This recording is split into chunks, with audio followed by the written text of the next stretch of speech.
अस्सलाम वालेकुम दोस्तों, पाकिस्तानी क्रिकेट फैंस के लिए एक बहुत बड़ी खुशखबरी है। एक तरीके से आप ये कह सकते हैं कि एशिया कप 2025 की फतह की जो चाबी है वो पाकिस्तानी टीम को मिल गई है। आखिर क्या खुशखबरी है?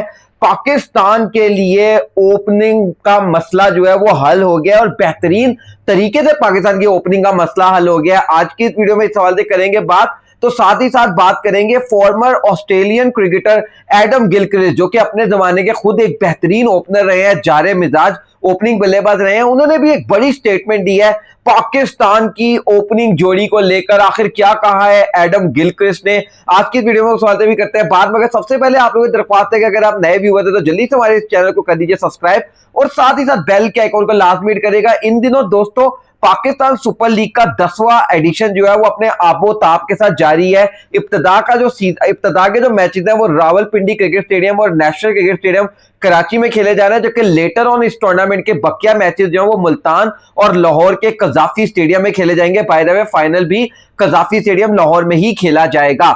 लेकिन अभी तक इस टूर्नामेंट में जो मैचेस हुए हैं उसके अंदर जो एक शानदार चीज हमें देखने को मिली है वो ये है कि साइम अयूब और फखर जमान, दो ऐसे जारे मिजाज लेफ्ट हैंडेड बल्लेबाज, लेफ्ट हैंडेड क्रिकेटर, जिनको पाकिस्तान ने चैंपियंस ट्रॉफी 2025 में शिद्दत के साथ मिस किया था। इन दोनों क्रिकेटर्स की कमी जो थी वो पाकिस्तान को खली थी चैंपियंस ट्रॉफी 2025 के अंदर।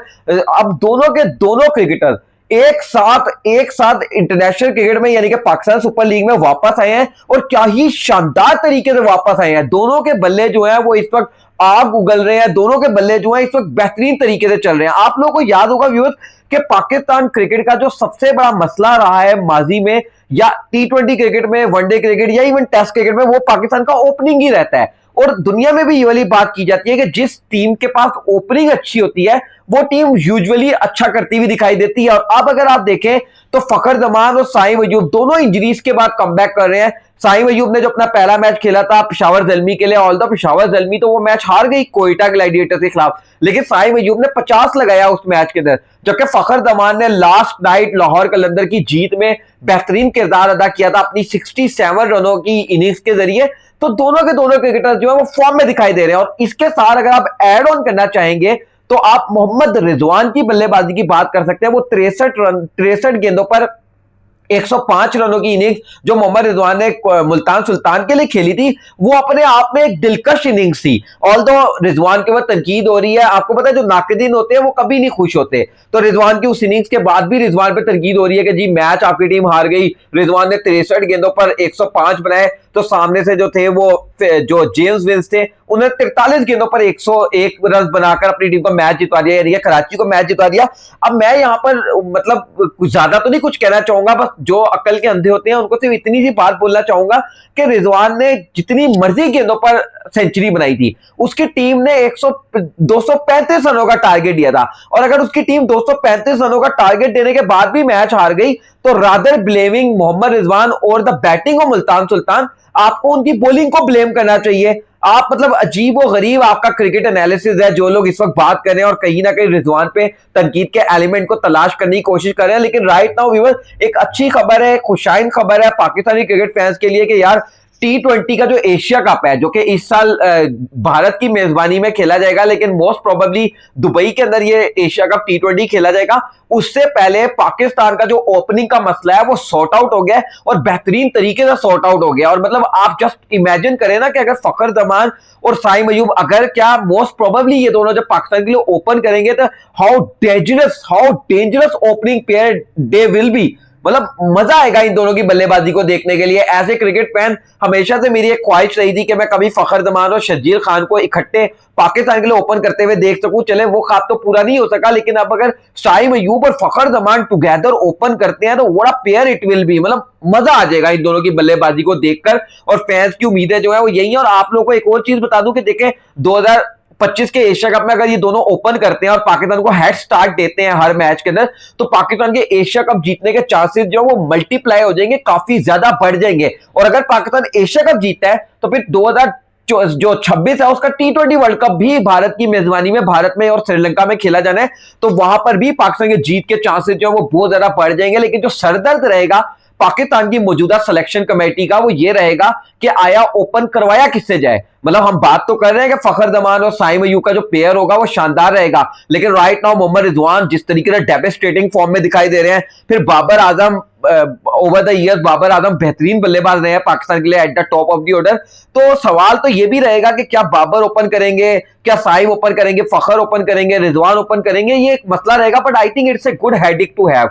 मतलब जब आपके पास बहुत सारी ऑप्शंस हो तो ये एक ऐसी सरदर्द होती है जो कि बड़ी अच्छी सरदर्द होती है। तो ये पाकिस्तान की सिलेक्शन कमेटी को एक दरपेश आने वाली है। वहीं दूसरी तरफ Adam Gilchrist, what a cricketer he was in his time. मतलब मैं तो एडम गिलक्रिस्ट का बड़ा मद्दा था। मतलब जब एडम गिलक्रिस्ट ओपन करने के लिए आते रहे along with Matthew Hayden, what a dangerous opening pair it was. मतलब वो एक सुनहरी दौर था ऑस्ट्रेलियन क्रिकेट का जब एडम गिलक्रिस्ट और मैथ्यू हेडन टुगेदर ओपन किया करते रहे। फिर नीचे से रिकी पॉन्टिंग बल्लेबाजी करने आते रहे। फिर आप डाउन दी ऑर्डर अगर जाएं तो माइकल हसी उनकी टीम में होते रहे। फिर मतलब एक से बढ़कर एक cricketer, Andrew Symonds, late Andrew Symonds जिनकी वफात हो गई है, वो भी ऑस्ट्रेलियावी टीम में खेला करते थे। तो वो एक बेहतरीन टीम होती थी ऑस्ट्रेलिया की। अब एडम गिलक्रिस्ट ने बड़ी स्टेटमेंट दी है। एडम गिलक्रिस्ट ने कहा है कि अगर तो पाकिस्तान के लिए आने वाले वक्त के अंदर T20 फॉर्मेट के अंदर साइम अयूब और फखर जमान ओपन करते हैं तो उन्होंने कहा कि इससे बेहतर ओपनिंग पेयर जो है ना आपको ढूंढने से भी नहीं मिलेगा। उन्होंने कहा it will be very difficult to find out an opening pair like Saim Ayub and Fakhar Zaman. और उन्होंने कहा कि ये इससे बड़ा नाइटमेयर गेंदबाजी के लिए हो नहीं सकता कि आप बचे किससे। मतलब आप फखर से बचेंगे तो साइम मारेगा और आप साइम से बचेंगे तो फखर मारेगा। मतलब there is nothing to spare for the bowler. उन्होंने कहा कि अमूमन इंटरनेशनल क्रिकेट में एडम गिलक्रिस्ट ने कहा कि बॉलर्स जो होते हैं ना वो ये करते हैं कि अगर सामने वाली टीम के बल्लेबाज एक बल्लेबाज जो जारे मिजाज होकर खेल रहा है तो कोशिश ये करते हैं कि यार चलो हम इसको सिंगल देते हैं और दूसरे बल्लेबाज के खिलाफ गेंदबाजी करेंगे, एटलीस्ट ब्रीदिंग स्पेस, सांस लेने का मौका मिलेगा। लेकिन उन्होंने कहा कि जब एडम गिलक्रिस्ट ने कहा कि जब फखर जमान और साइम अयूब दोनों एक साथ ओपन करेंगे तो वो जो एक सांस लेने का मौका मिल जाता है ना बॉलर्स को,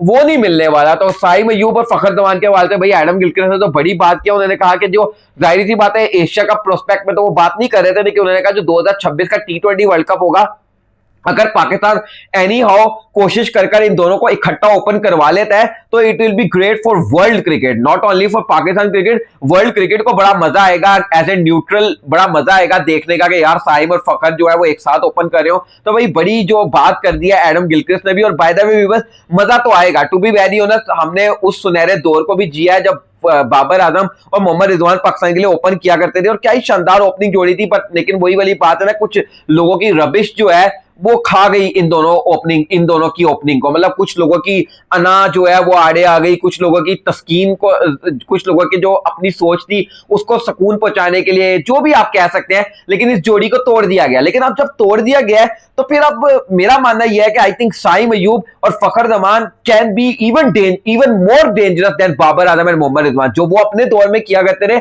वो तो अपने आप में शानदार था, लेकिन अब साइम अयूब और फखर जमान की जोड़ी में यह फायदा होगा कि दोनों लेफ्ट हैंडेड बल्लेबाज होंगे, दोनों अग्रेसिव बल्लेबाज होंगे और दोनों ऐसी क्रिकेट खेलते हैं कि यार आप उनको दोनों को मिस्टर 360 कह सकते हैं। मतलब फखर जमान भी जब मारने पर आते हैं तो फिर पता नहीं लगता कि वो कहां उठाकर मारते हैं गेंदबाजों को। And same with Saim Ayub. और एक और मजे की बात पता है आप लोगों को बताऊं, वो ये है कि दोनों की जोड़ी के अंदर एक और जो खूबसूरत बात है वो ये है कि एक फास्ट बॉलिंग को बहुत अच्छा खेलता है और एक स्पिन को बहुत अच्छा खेलता है। ऑल्दो अगर आप कंबाइन करके बात करेंगे दोनों ही शानदार हैं, दोनों ही गेंदबाजों के, यानी कि फास्ट बॉलिंग और स्पिन के दोनों ही अच्छे क्रिकेटर हैं। लेकिन अगर आप ओवरऑल बात करेंगे तो फखर जमान स्पिन बॉलिंग के बेहतरीन बल्लेबाज हैं, और वेरा जब आप साइम अयूब की बात करते हैं तो वो फास्ट बॉलिंग का दुर्गत बनाना बखूबी जानते हैं। तो क्या ही शानदार ओपनिंग पेयर होगा।